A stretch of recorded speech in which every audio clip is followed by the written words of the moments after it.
Assalamualaikum warahmatullahi wabarakatuh. Welcome back to my channel. Selamat berjumpa kembali tentunya di channel ini teman-teman.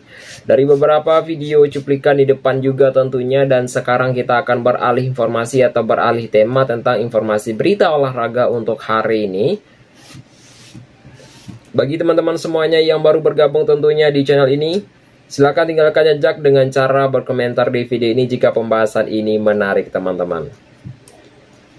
Pembahasan yang akan kita bahas untuk hari ini yaitu adalah Bellingham dipantau Manchester United, Ruben Amorim nilai cocok untuk skema 3 back teman-teman. Itu pembahasan kita untuk hari ini ya teman-teman, dan anggaplah sebagai hiburan semata saja tentunya. Dari beberapa informasi berita olahraga yang beredar juga tentunya, Manchester United dikabarkan sedang memantau kondisi Jobe Bellingham di Borussia Dortmund teman-teman. Yaitu berdasarkan laporan dari Bild, juga pelatih Ruben Amorim menganggap adik dari Jude Bellingham termasuk akan menjadi menambah sempurna bagi skema 3-4-2-1 yang sedang dibangun di Old Trafford tentunya. Yaitu gelandang yang berusia 19 tahun itu yaitu bergabung dengan Dortmund pada bursa transfer pada musim panas lalu. Penampilan dari performa impresif bersama Sunderland di Championship. Namun hingga saat ini juga yaitu belum ada hasil yang menembus di skuad inti secara konsisten di bawah asuhan Niko Kovac tersebut. Dalam 8 laga di seluruh kompetensi yang ia kumpulkan 281 menit, Bellingham baru 3 kali menjadi pemain awal, 2 kali di Bundesliga dan sekali di Liga Champions tanpa mencatatkan gol maupun assist teman-teman.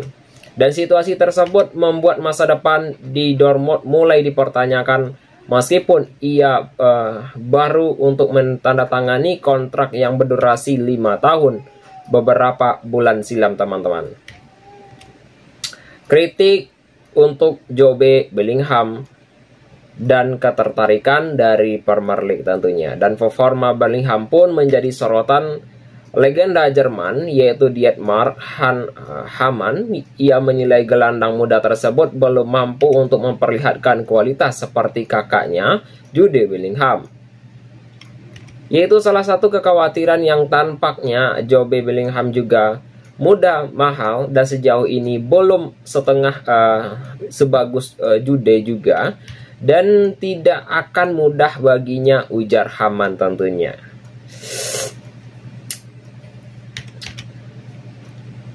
Sebagus gelandang dengan Dortmund yaitu Jobe, yaitu sempat membantu Sunderland promosi ke Premier League dan menjadi salah satu pemain muda yang paling menonjol di divisi tersebut.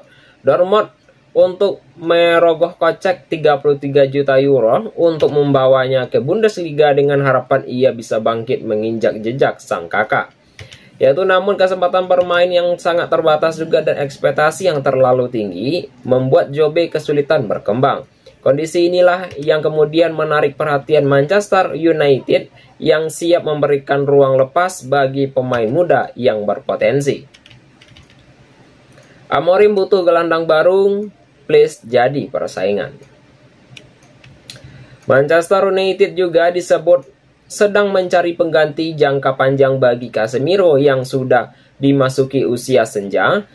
Selain itu, Kobe dimainkan dikabarkan mulai mempertimbangkan opsi keluar karena minimnya waktu bermain. Situasi tersebut membuat posisi gelandang menjadi prioritas Amorim setelah fokus memperkuat lini depan pada musim lalu. Manchester United diketahui sudah untuk mendatangkan Benjamin Sesko dan Brian Bournemouth juga untuk memperkuat serangan, dan kini fokus untuk mereka beralih ke lini tengah, dan di mana Jobe Bellingham menjadi salah satu target. Namun ya Manchester United tidak sendiri, yaitu adalah Crystal Palace juga tertarik merekrut Bellingham tersebut, apalagi mereka berpotensi kehilangan Adam Wharton yang dilirik sejumlah klub Eropa termasuk Real Madrid. Ya, untuk The Eagles tersebut disebut yang telah mulai mencari penggantinya lebih awal, dan Bellingham menjadi salah satu opsi yang harus dipertimbangkan. Untuk yang berikutnya kita masuk ke dalam segmen hiburan kita untuk hari ini. Bagi teman-teman semuanya yang baru bergabung ya silakan tinggalkan jejak jika pembahasan saya ini menarik tentunya dengan cara berkomentar teman-teman. Pembahasan yang berikutnya yaitu adalah 3 alasan mengapa klaim bahwa Benjamin Sesko transfer terburuk di salah satu ada yang jauh lebih jelek. Siapakah dia? Akan kita bahas juga secara menarik teman-teman. Manchester United kembali menjadi bahan perbincangan bukan karena hasil di lapangan, melainkan karena cibiran terhadap rekrutan anyar mereka Benjamin Sesko. Sebuah survei dari The Athletic juga yang telah melibatkan 20 agen sepak bola, Amonim juga telah menyebutkan 6 di antara transfer Sesko sebagai pembelian terburuk di bursa musim panas ini. Ya, namun jika melihat kongres juga dan performa sang pemain, klaim tersebut merasa tidak berdasar dan terlalu mengada-ngada. Yaitu berikut 3 alasan mengapa kritik terhadap Sesko itu tidak masuk akal. Sesko sudah menunjukkan performa yang menjanjikan. Ya, untuk Benjamin Sesko datang salah satu misi utama mencetak gol, dan ia sudah mulai untuk melaksanakan tugas dan dengan baik juga, yaitu diawali munculnya dalam performa yang belum stabil dan ia sempat kesulitan menemui ritme karena absen pramusim. Bahkan dalam kata laga Chelsea itu harus keluar lebih awal setelah Casemiro di kartu merah. Namun kini striker asal Slovenia itu telah tercatat 2 gol yang sangat beruntung dari situasi open play di kotak penalti. Yaitu berharap tapi pasti ya tentunya dan dimulai untuk menyetel dengan skema permainan Erik ten Hag. Sebagai perbandingan juga jumlah gol kini mulai untuk menyamai setelah dari total gol Rasmus Højlund pada musim yang lalu di Premier League. Untuk pemain muda yang baru menjajaki kaki di Old Trafford mencapai ini cukup meyakinkan. Banyak transfer lain yang justru lebih mengecewakan. Dia telah menyebutkan bahwa Sesko adalah merupakan salah satu transfer terburuk jelas berlebihan, apalagi jika menilai sejumlah perekrutan besar yang justru belum memberikan dampak yang sangat berarti. 3 contoh berikut menjadi pertimbangan. Untuk urutan pertama yaitu jatuh kepada James Trafford Manchester City diboyong dengan harga 27 juta euro yang awalnya buruk ya, hingga City harus merekrut Gian Guili dengan bayaran 225 juta euro per pekan. Untuk urutan kedua yaitu jatuh kepada Yohanes ya, yang direkrut dengan senilai 55 juta euro di usia 29 tahun, tapi belum sempat menunjukkan debutnya karena cedera lutut parah. Untuk urutan ketiga yaitu jatuh kepada Florian Wirtz tentunya. Pemain muda yang sangat berharga yaitu 116 juta euro dan ia belum menyumbangkan 1 gol ataupun assist, dan jika ia bermain di United sorotan media pasti jauh lebih tajam. Melihat situasi tersebut, Sesko jelas tidak pantas disebut sebagai transfer gagal. Justru di antara nama-nama di atas dialah yang paling tepat menunjukkan hasil yang nyata.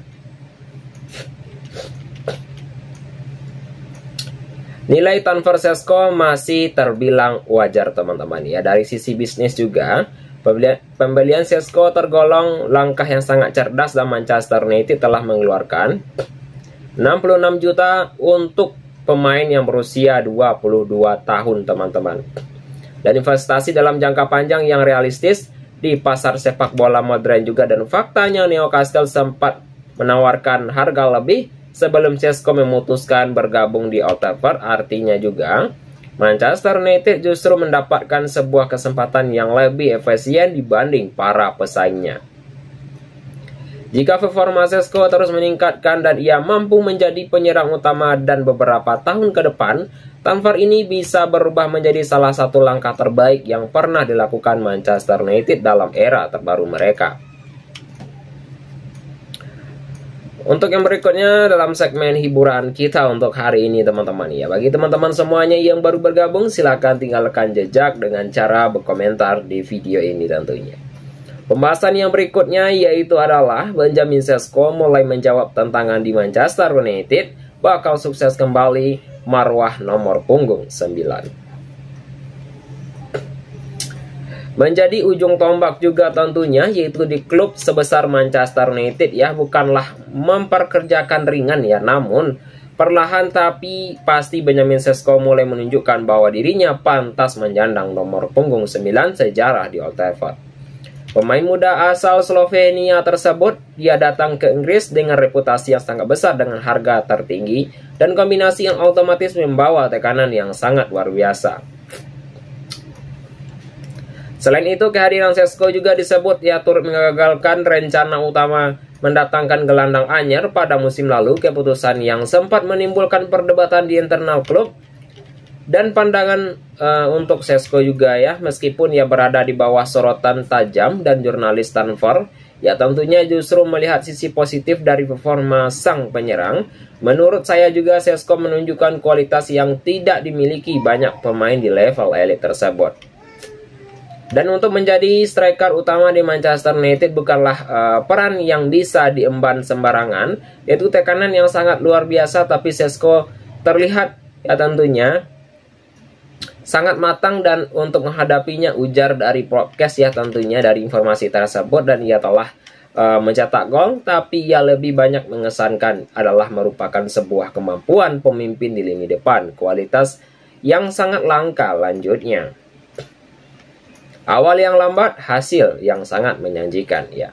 Usai starter yang tersendat ya, Sesko mulai menemui ritme dari permainan tersebut ya tentunya. Yaitu penyerang yang berusia 22 tahun itu sukses mencetak gol dalam 2 laga beruntun sebelum jeda internasional. Tanda bahwa proses adaptasinya mulai berjalan mulus. Posisi sebagai striker tunggal di Manchester United memang dikenal berat. Terlebih ya setelah Ramos Halut ya sempat kesulitan untuk memikul tanggung jawab itu, namun Sesko membawa sangat berbeda dan ia ikut hanya harapan dari klub tapi juga kebanggaan bangsa menjadi pemain Slovenia pertama yang memperkuat Manchester United. Dan baik itu dari Brian Lai sendiri, dia telah menilai bahwa sebuah percakapan tersebut dia luar biasa bisa tampil tenang di bawah tekanan Old Trafford teman-teman ya. Dan tetap untuk menunjukkan kualitasnya adalah sebuah bukti kekuatan mental yang sangat luar biasa, ujarnya. Mental baja dan dedikasi tinggi. Di Manchester United ya bakal semata-mata tidak cukup banyak pemain hebat ya tumbang karena tak mampu menghadapi tekanan dari publik dan media. Ya, namun Sesko tampaknya memiliki karakter yang sangat tangguh, yaitu pelatih Ruben Amorim yang pernah untuk menangani di RB Leipzig, yaitu sering memuji dedikasi dan sang pelatih juga, yaitu adalah merupakan sebuah pemain yang bahkan belum mencetak gol, kontribusi Sesko tetap terasa mulai pergerakan tanpa bola. Yaitu adalah pressing agresif serta kerjasama tim yang sangat solid membuatnya tetap penting bagi pemain Manchester United teman-teman. Itu teman-temanku semuanya adalah informasi berita olahraga yang dapat saya sampaikan untuk hari ini. Jika ada saya salah kata tentunya saya mohon maaf saja dan anggaplah sebuah hiburan semata saja. Saya akhiri dengan mengucapkan Assalamualaikum warahmatullahi wabarakatuh.